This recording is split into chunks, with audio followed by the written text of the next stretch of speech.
함께 신앙 고백합니다.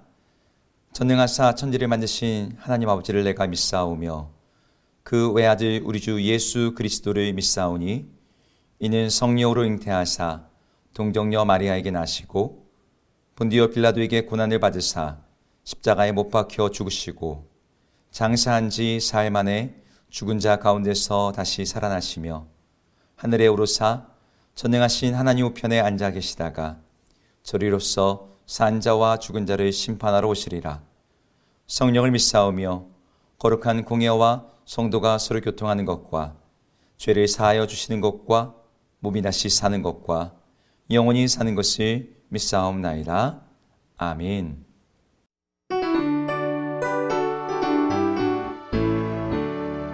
기쁘다 구주 오셨네.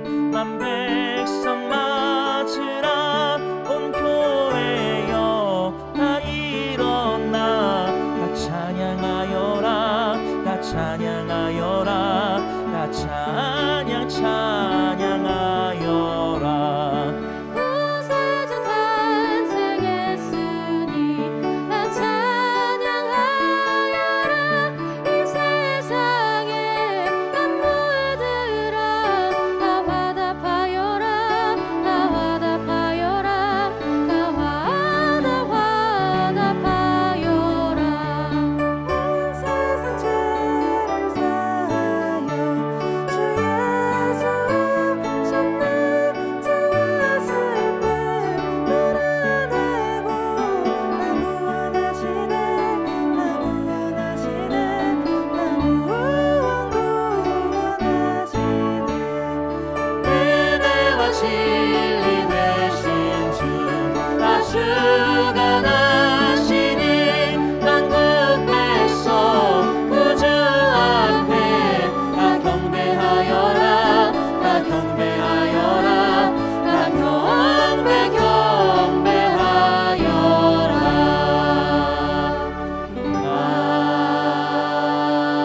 아멘.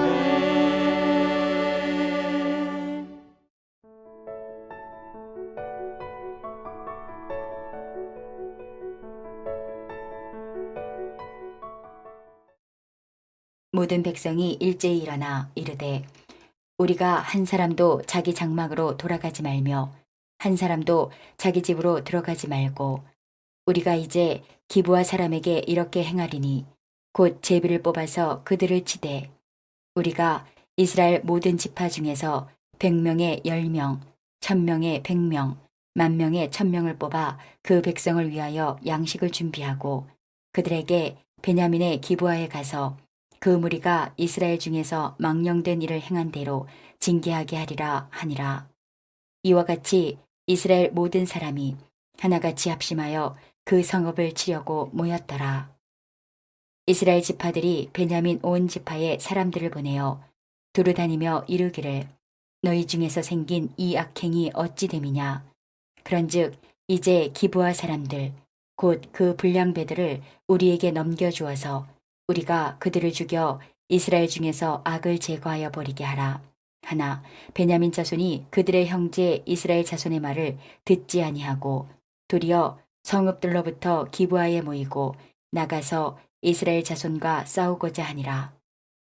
그때에 그 성읍들로부터 나온 베냐민 자손의 수는 칼을 빼는 자가 모두 26,000명이요 그 외에 기브아 주민 중 택한 자가 700명인데 이 모든 백성 중에서 택한 700명은 다 왼손잡이라 물매로 돌을 던지면 조금도 틀림이 없는 자들이더라.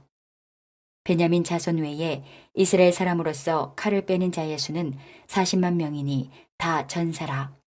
이스라엘 자손이 일어나 베델에 올라가서 하나님께 여쭈어 이르되 우리 중에 누가 먼저 올라가서 베냐민 자손과 싸우리이까 하니 여호와께서 말씀하시되 유다가 먼저 갈지니라 하시니라. 이스라엘 자손이 아침에 일어나 기브아를 대하여 진을 치니라. 이스라엘 사람이 나가 베냐민과 싸우려고 전열을 갖추고 기브아에서 그들과 싸우고자 하매 베냐민 자손이 기브아에서 나와서 당일에 이스라엘 사람 22,000명을 땅에 엎드려뜨렸으나 이스라엘 사람들이 스스로 용기를 내어 첫날 전열을 갖추었던 곳에서 다시 전열을 갖추니라. 이스라엘 자손이 올라가 여호와 앞에서 저물도록 울며 여호와께 여쭈어 이르되 내가 다시 나아가서 내 형제 베냐민 자손과 싸우리이까 하니 여호와께서 말씀하시되 올라가서 치라 하시니라. 그 이튿날에 이스라엘 자손이 베냐민 자손을 치러 나아가매 베냐민도 그 이튿날에 기브아에서 그들을 치러 나와서 다시 이스라엘 자손 18,000명을 땅에 엎드려뜨렸으니 다 칼을 빼는 자였더라. 이에 온 이스라엘 자손 모든 백성이 올라가 베델에 이르러 울며 거기서 여호와 앞에 앉아서 그날이 저물도록 금식하고 번제와 화목제를 여호와 앞에 드리고 이스라엘 자손이 여호와께 물으니라. 그때에는 하나님의 언약궤가 거기 있고 아론의 손자인 엘르아살의 아들 비느하스가 그 앞에 모시고 섰더라. 이스라엘 자손들이 여쭈기를 우리가 다시 나아가 내 형제 베냐민 자손과 싸우리이까 말리이까 하니 여호와께서 이르시되 올라가라. 내일은 내가 그를 내 손에 넘겨주리라 하시는지라. 안녕하세요. 계속해서 레인과 그 첩에 둘러싼 이스라엘의 이야기를 함께 보고 있습니다. 레인에게서 기브아에서 일어났던 일의 전말을 듣게 된 이스라엘의 온 백성들은 분노해서 일제히 일어나서 말하기 시작했습니다. 모두 분기탱천에서 하는 말이 그들 중에 한 사람도 그냥 집으로 돌아가지 않고 이 일이 해결될 때까지 합심하여 기브아의 사건을 처리하기로 결정합니다. 이스라엘 지파들은 베냐민 온 지파들에게 사람을 보내서 그들 가운데 생긴 이 악이 어찌 됨이냐고 물으면서 이 사건의 원흉인 기브아 사람들을 자기들에게 넘겨 그들을 죽임으로 이스라엘 가운데 악을 제거하겠다라고 선포했습니다. 겉으로는 말로 하는 제안의 형식이었지만 실제로는 그렇게 들리지 않았을 거예요. 이스라엘 모든 사람이 합심해서 성읍을 치려고 모여서 성읍을 둘러싼 상태에서 무력 시위를 하면서 하는 말은 그냥 제안이 아니라 협박처럼 들렸겠죠. 그런데 이 모습 어디서 많이 보지 않으셨습니까? 사실 기브아의 불량배들이 그 남자를 내놓아라, 우리가 그와 관계하리라고 할 때 레인이 유숙한 집을 둘러싸고 힘으로 압박하면서 그 사람을 내놓아라 라고 했던 것과 매우 유사한 모습입니다. 규모가 다르고 명분이 다를 뿐이지 외형은 똑같은 거죠. 이스라엘 온 지파들이 모여가지고 기브아의 그 남자들을 내놓아라, 우리가 그들을 죽이리라 하는 이 모습은 여전히 힘으로 자기 뜻을 관철시키려고 하는 모습이 똑같이 나타나고 있습니다. 그런 면에서 이스라엘 사람들이나 기브아의 사람들은 동일하게 자신의 욕망을 실현하기 위해서든 악을 제거하기 위해서든 힘과 폭력을 의지하는 면에서는 똑같은 모습을 보여주고 있어요.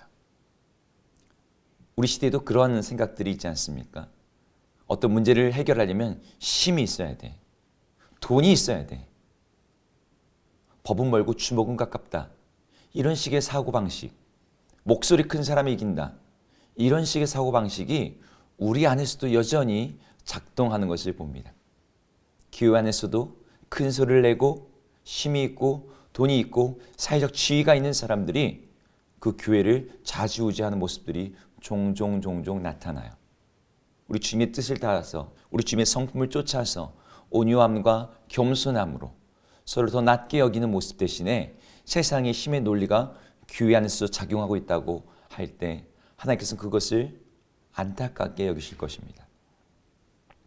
이런 이스라엘 백성들의 그런 무력 시위 앞에서 기브아 사람들은 굴복하는 대신에 불량배들을 넘겨주는 대신에 그들이 무장하고 군대를 만들어서 나와서 이스라엘과 전쟁하기를 선택했습니다. 그 숫자가 3만 명이 채 안 됐어요. 이스라엘에 모인 사람은 40만 명인데 자기네 군대 숫자보다 10배보다 10배도 많은 이 이스라엘의 군대 앞에서 무슨 자신감으로 싸우려고 했는지. 그런데 놀랍게도 두 번의 전투를 치르면서 베냐민 지파의 군대들이 이스라엘의 보병 4만 명을 죽이면서 큰 패배를 안겨줍니다. 베냐민 지파가 계속 이기고 있는 거예요. 우리는 이 본문에서 바로 이 지점에서 뭔가 이상하다라고 하는 느낌을 받게 됩니다. 10배나 많은, 10배가 뭐예요? 거의 20배 가까운 숫자의 이스라엘 백성들이, 이스라엘 군대가 전투에서 지는 것도 이상한 일이지만 명분으로나 선과 악으로 보거나 훨씬 더 정당하고 의로운 이스라엘 지파가 나쁜 편, 악하고 정말 범죄한 베냐민에게 지고 있다는 것이 이상하다는 거죠. 아니 어떻게 선이 악에게 질 수가 있어?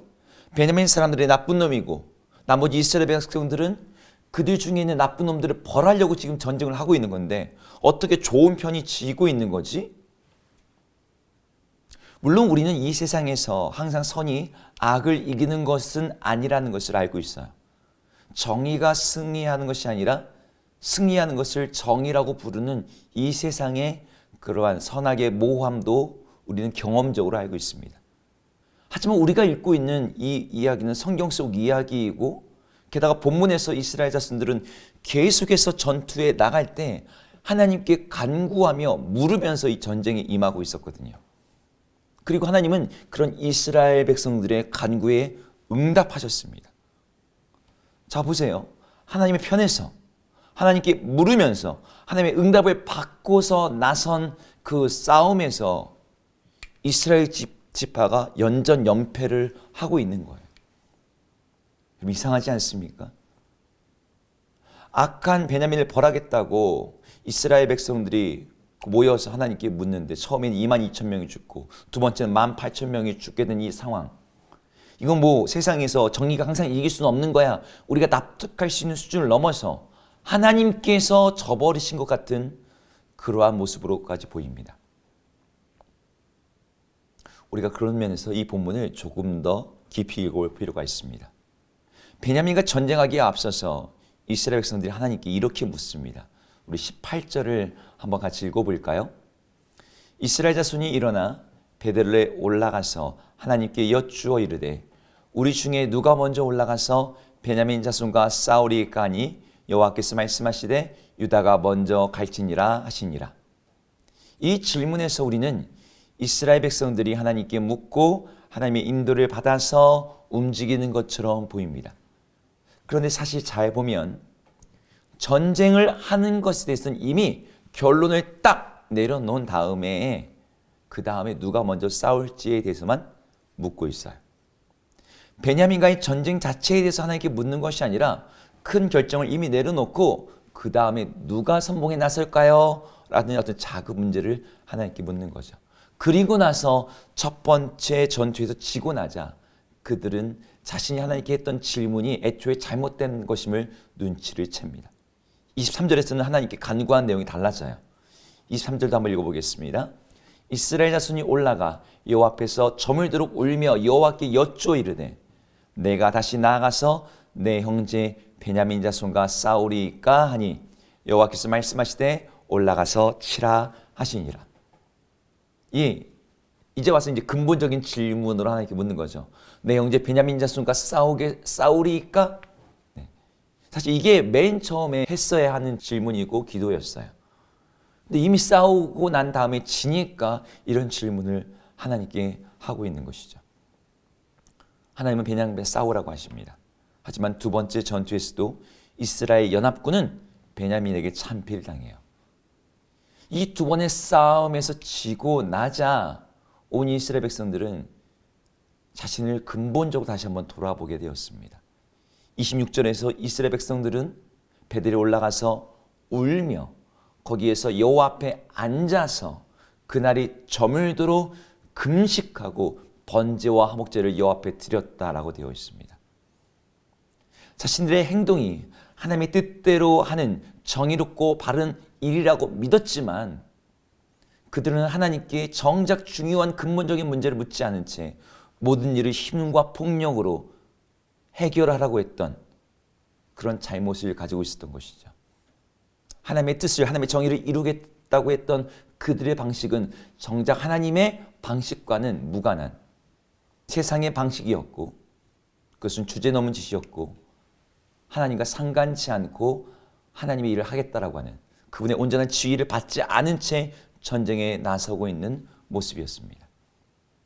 그리하여 그들이 전쟁을 앞두고 이제 하게 되는 일은 우는 일, 금식하는 일, 제사를 드리는 일이었어요. 그 일이 있은 후에 그들의 전쟁은 비로소 하나님의 온전한 지위를 받아서 승리하게 됩니다. 우리가 선한 의도를 가지고 하나님 위해서 여러 가지 일들을 합니다. 하나님 위해서 이 일을 합니다. 하나님 위해서 이런 일을 합니다. 그런데 그 일들이 종종 실패하고 패배하고 무너져요. 그 이유가 뭘까요? 오늘의 사건과 너무나 비슷한 이유인 거죠. 우리는 내가 하나님을 위해서 하나님의 뜻을 이루기 위해서 뭔가 대단한 일을 하는 것처럼 그 일에 우리 자신을 드립니다. 하지만 그것은 종종 하나님과 무관한 일이 될 때가 많아요. 하나님의 방식이 아닌 거죠. 하나님의 뜻은 맞을지 모르지만 하나님의 일은 하나님의 방식대로 해야 되는데 하나님의 일을 내 방식대로 해요. 그래서 그것이 나의 영광을 드러내는, 자기 의가 드러나고 자기 공로와 자기 만족을 위한 일이 되어버리는, 그렇게 변질된 헌신이 될 때가 얼마나 많은지 모릅니다. 우리가 하나님의 지위를 받지 않는다면 그 전쟁은 아무리 선한 싸움일지라도 패배하는 전쟁입니다. 하나님의 뜻대로 움직이지 않는 군사들은 선한 편에 서 있을지라도 실패하게 됩니다. 우리에게 필요한 것은 우리가 하나님 위해 싸우는 싸움 이전에 하나님이 우리를 위해서 싸우시는 싸움이에요. 하나님께서 우리를 대신해서 싸우지 않으신다면 우리는 이기더라도 지는 것이 됩니다. 그러나 주님이 싸우시면 세상의 시각에서는 지는 것처럼 보여도 이기는 싸움을 하게 됩니다. 하나님이 싸우시는 싸움이 되기 위해서 우리에게 필요한 것은 하나님의 온전한 지위를 받는 거예요. 하나님의 온전한 다스림 가운데 주님의 뜻을 주님의 방식대로 이루는 것입니다. 주님의 방식은 세상의 방식과는 다릅니다. 주님의 방식은 세상의 상식으로 볼 때는 어리석어 보이는 것처럼 보여요. 낮아지고 자기를 희생하고 십자가를 지고 자기를 죽이는 방식으로 주님은 주님의 나라의 일들을 만들어 가십니다. 세상처럼 힘과 폭력으로 압제하고 눌러서 하나님의 정의를 이루는 방식이 아닌 것입니다. 하나님께서는 자신의 아들을 내어주시고 그리고 십자가에 달려서 모든 사람의 죄를 대신하게 하심으로 하나님의 정의, 하나님의 공의를 이루셨습니다. 지금도 이 시대에도 하나님은 주님의 일을 그런 방식으로 이루어가고 계세요. 오늘 이 아침 하나님의 뜻을 위해 헌신하는 우리 모든 주의 백성들이 내가 주님을 위해서 이런 일을 해야지 라는 것을 넘어서 주님께서 이 일을 이루시기 위한 방식이 무엇인지를 다시 한번 고민하며 자신을 정말 정직하게 내어드리고 주님의 뜻대로 살아가는 우리 모든 주의 백성들 되기를 소망합니다. 기도하겠습니다. 하나님, 우리가 주님의 일을 한다고 하면서 그 일들이 내 뜻대로 내 방식대로 자기 공로와 자기 만족과 자기 의를 위한 그렇게 변질된 헌신이 될 때가 얼마나 많은지 모릅니다. 하나님, 우리가 주님을 섬기는 일이 그렇게 세상에서 손가락질 받는, 패배하는, 하나님의 뜻대로 한다고 했지만 정작 하나님께서 함께하지 않는 그러한 허망한 일이 되지 않도록 우리로 깨우쳐 주시고 오직 주님의 일을 주님의 뜻대로 주님의 방식대로 주님께서 앞서 가시는 그 일에 동참하는 저희들 되게 하여 주시옵소서. 주님의 싸움에 우리가 싸우는 것이 아니라 주님이 먼저 싸우시는 그 싸움에 우리가 참여함으로 말미암아 승리하는 저희들 되게 하여 주옵소서. 예수님의 이름으로 기도드립니다. 아멘. 함께 주기도문 하시겠습니다.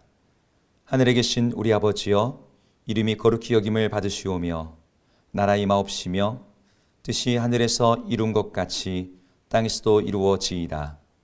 오늘 우리에게 일용할 양식을 주옵시고 우리가 우리에게 죄 지은 자를 사하여 준 것 같이 우리 죄를 사하여 주옵시고 우리를 시험에 들게 하지 마옵시고 다만 악에서 구하옵소서. 대개 나라와 권세와 영광이 아버지께 영원히 있사옵나이다. 아멘.